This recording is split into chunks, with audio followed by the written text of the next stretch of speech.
13 दोष ऐसे हैं जिसके जीवन में होंगे तो उसको कभी शांति, कभी सुख, कभी ऐश्वर्य ये टिकेगा नहीं और दुर्गति निश्चित हो जाएगी। बहुत ध्यान से सुने, डाली जाएगी, आप बार बार सुन, इनसे बचिए। अपनी बड़ाई, अपनी प्रशंसा कभी अपने मुख से नहीं करना, नहीं तो आपके पुण्य नष्ट हो जाएंगे, बुद्धि भ्रष्ट माने गिर जाएगी। अगर परमार्थ में चल रहे हैं तो भी, और व्यवहार में तो पुण्य नष्ट हो ही जाएंगे। बुद्धि गिरी हुई तभी ऐसी बात होगी। और यह दोष बहुतायत है, ये बहुत प्रभावशाली है, अपनी बड़ाई मारना। इसको देख लो, पकड़ो, सत्संग है। अपने मुख से कभी अपनी बड़ाई ना करना। अगर कोई अपने मुख से अपनी बड़ाई करता है तो उसके सुकृत नष्ट हो जाते हैं, बुद्धि भ्रष्ट माने गिर जाती है, पतित हो जाती है, फिर निर्णय ठीक नहीं। अगर हमारा सारथी, हमारा ड्राइवर मूढ़ हो तो कहीं भी हमको गिरा देगा, तो वो बुद्धि भ्रष्ट मतलब गिर जाती है, निर्णय करने लायक नहीं रहती। अपनी प्रशंसा अपने मुख से करना।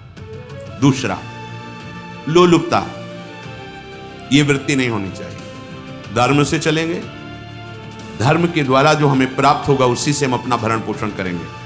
आपके बच्चे स्वस्थ होंगे, बुद्धिमान होंगे, परिवार में बहुत सुख और शांति होगी।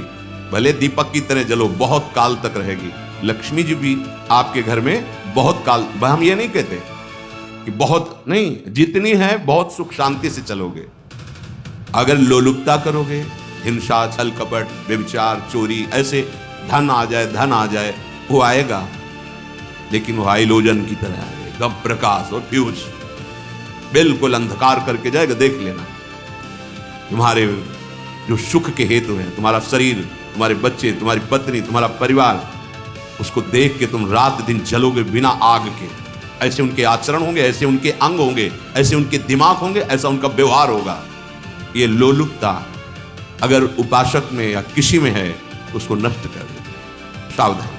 तीसरा, यदि आपका अपमान होता है तो आपको उसे सहन करना होगा, उससे आपके पाप नष्ट हो जाएंगे। जो तनिक सा भी अपमान होने पर बहुत क्रोध करके दूसरे का अपकार करने लगता है, ये आपका पतन करा देगा, ये आपको फंसा देगा, हृदय जलेगा, अर्थव्यवस्था नष्ट होगी, पूरा परिवार दुखी होगा। जरा सा अपमान की संभावना में आप किसी से भी भिड़ गए, किसी से भी, वो ये प्रवृत्ति आपका पतन कर देगी। उपासक में तो अपमान सहना अमृत है, नीचा अपमानम सुधा, पर व्यवहार में भी ज्यादा उत्तेजित मत होइएगा। ये तो कुछ मिनट की बात है। अगर आपने उसे मारा, पीटा, रिपोर्ट हुई कानून की, वो फंसते चले जाओगे, अर्थ जाएगा, समय जाएगा, चिंतन जाएगा, बहुत तरह से हानि हो जाएगी। अगर आप सह गए तो आपका सहना उसके लिए आग बन जाएगा। उमा क्षमा सापा होते भारी, तुम्हें दंड देने की जरूरत नहीं, उसका एक कर्म ही उसे दंड दे देगा। आप शांत हो जाइए, आप सत्संगी हैं, आप शांत रहिए। चौथा, निरंतर क्रोध और उसका चिंतन। बैठे बैठे बस द्वेषियों का चिंतन ही हो रहा है, अंदर क्रोध का चिंतन और द्वेषियों का चिंतन ही हो रहा है। द्वेष भरी बातें, द्वेष भरे क्रियाएं, उन्हीं का चिंतन करके जलते रहना क्रोध से। उपासक को तो क्रोध करना ही नहीं चाहिए, बहुत शांत। ठीक है, अभ्यास में कभी क्रोध हो सकता है, उसको भी समन करो, अंदर से प्रायश्चित, जैसा कि अब गलती हुई, आगे नहीं करेंगे। और व्यवहार में भी क्रोध को आप पीना सीखें। अगर बार बार आपका क्रोध प्रकट होता ही रहेगा, आपका स्वभाव बिगड़ जाएगा, आपके पुण्य नष्ट हो जाएंगे और आपका जीवन नष्ट हो जाएगा। देने वाला उतना दे देगा, आपको आनंदित रहो, पैसा खर्चा, सब पूरे जीवन का विध्वंस मचा दिया क्रोध ने। कहीं भी आप देखो, किसी से क्रोध करके देखो, फिर देखो तुम्हारा भजन चल रहा है, तुम्हारी वो आनंद वृत्ति है नहीं, जलोगे और वो जलन और गुस्सा दिलाएगी और वो बैठे बैठे जलो नहीं। ये क्रोध जो है, ये चाहे व्यवहार में हो चाहे परमार्थ में, दोनों की हानि करने वाला है। और आश्रित जनों की रक्षा ना करना। अगर कोई भाग कर आपके पास आ गया, कोई पशु पक्षी या कोई मनुष्य, आपको चाहिए कि अब चाहे हमारे पहले प्राण जाएं, उसकी रक्षा करें। सीवी जैसे तो कोई बिरले ही होते हैं, पर इतना जरूर ध्यान दें, जैसे कोई पशु पक्षी किसी भय से आपकी सीमा के अंतर्गत आ गया है, अब उसकी रक्षा करनी है आपको। अगर आप स्वयं मार देते हैं या मरवा देते हैं, या आपके सुकृत नष्ट कर देगा, या आपकी दुर्गति का कारण बन जाएगा। और जो पाप कर्म उत्साहित होकर करते हैं, उपासक को तो बहुत सावधान रहना चाहिए, पर व्यवहार में भी जो नहीं करना चाहिए, अगर वो पाप कर्म आपके द्वारा मन में प्रेरित हो रहे हैं, संकल्प बन रहा है, क्रियाएं हो रही, दुर्गति पक्की, पुण्य नष्ट हो जाएंगे, दुख अशांति बढ़ती चली जाएगी, कभी शांति नहीं प्राप्त कर पाएंगे। ऐसा नहीं कि जो मन में आवे सो करें। पापाचरण निडर और उत्साहित होकर करना, अगर ऐसे लक्षण है निश्चित दुर्गति होती है। ये 6, अपनी बहुत बड़ाई करने वाला अपने मुख से, लोलुपता, तनिक से अपमान में सहन ना करने वाला, निरंतर क्रोधी और आश्रित जनों की रक्षा न करने वाला, और निडर हर्षित होकर पाप कर्म करने वाला। दूसरे श्लोक में 7 है, 6 7। 1, संभोग का ही चिंतन करना, संभोग में ही मन लगाना, संभोग दूसरी स्त्रियों के साथ करने की भावना रखना। संभोग पहला है, संभोग रात दिन बैठे बैठे बस यही चिंतन करना, गंदी बातों का, गंदी बातें देखना, गंदी बातें सुनना, गंदी बातों का चिंतन करना। फिर अन्य माताओं बहनों के प्रति काम दृष्टि से देखना, कोई आ जा रही है दृष्टि से, काम भाव से देखना, भोग बुद्धि से देखना, निश्चित पुण्यनाश दुर्गति। बड़े बड़े उदाहरण इतिहास में हैं जिन्होंने ऐसा दृश्य नेत्रों से देखने की चेष्टा की, मन में संकल्प किया भोगने का, नष्ट हो गए, चाहे वो कितने बड़े प्रतापी हों।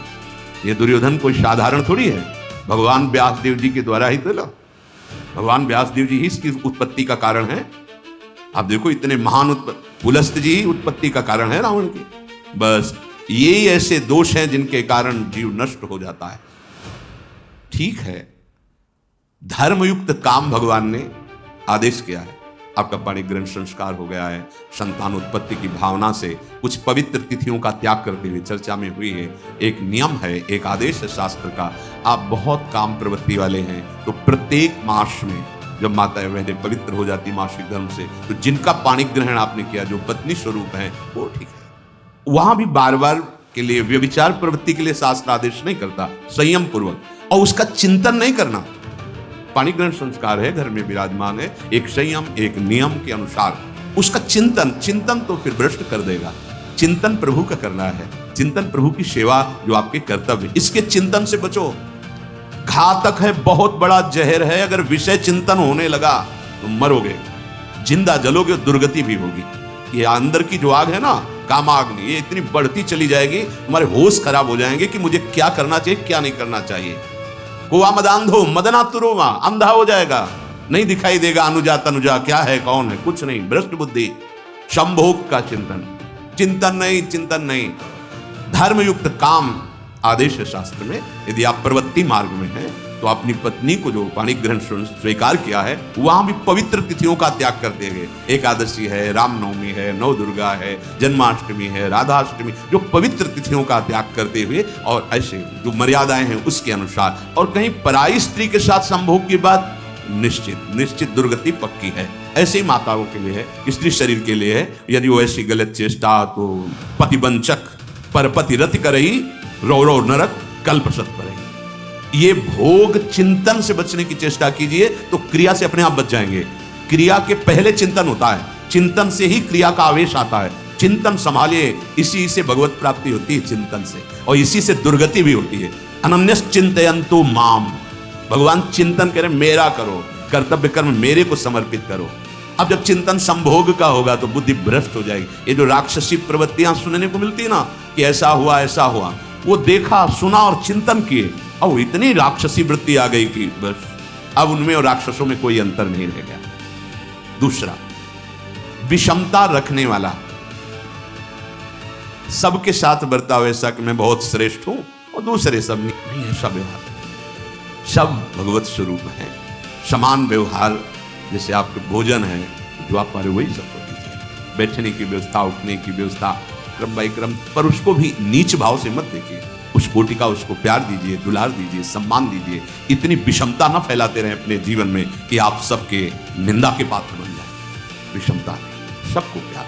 हाँ ठीक है, पुत्र का अलग प्यार है, भाई का अलग प्यार है, पिता का अलग प्यार है, पर हमारा व्यवहार प्रीति युक्त होना चाहिए, विषमता भरा नहीं होना चाहिए। अगर हमारे चित्त में विषमता ही रही तो संसार है, प्रभु नहीं है। जीत विषम संसार कीर्ति जग बिस्तर है। जो विषमता पर विजय प्राप्त कर लेता है वही भगवत प्राप्ति का अधिकार है। ये विषमता बहुत बड़ी हानि है। तीसरी बात, अत्यंत मानी होना। जहां आपके प्राण कमजोर होंगे, पुण्य नष्ट होगा, आयुष श्री सब नष्ट होना है, ऐसे आचरण करवाएगा गुरुजनों के साथ, महापुरुषों के साथ। ये बहुत नीच प्रवृत्ति है। अत्यंत मान प्रियता, मुझे सम्मान मिले। उत्तम प्रवृत्ति है सबको मान देना, स्वयं अमानी रहना। चौथा, दान देने की बात कह के मुकर जाना या दान देकर पश्चाताप करना। दे दिया है, बहुत जल रहे हो, दूसरे से वार्ता कर रहे हो कि पता नहीं क्या यार बुद्धि में हो गया, हमने उसको इतना कहा था, उतना दे दिया, क्यों दे दिया, ऐसा ऐसा, मतलब अंदर चिंतन करना, क्यों दे दिया, तो दिया। इसके बाद जो आपका जलन हो रही, पश्चाताप, सुकृत नष्ट हो रहे। दान देकर पश्चाताप करना या दान देने की बात कह के मुकर जाना। जैसे आपने कह दिया आपको इतना इतना ऐसा, अब आप मुकर गए, ब्याज सहित तुम्हें देना होगा, ये तुम्हारी दुर्गति का कारण बन जाएगा। ऐसे ही नहीं बोलना चाहिए, बहुत होश से। वाणी एक अमोल है, जो कोई बोले जान, ये तराजू तौल के तब मुख बाहर आन। पांचवा, अत्यंत कृपण होना। ना परिवार को सुखी कर पा रहा, ना अपने को सुखी कर पा रहा है। एक एक सिक्का बैंक में जो मर गया।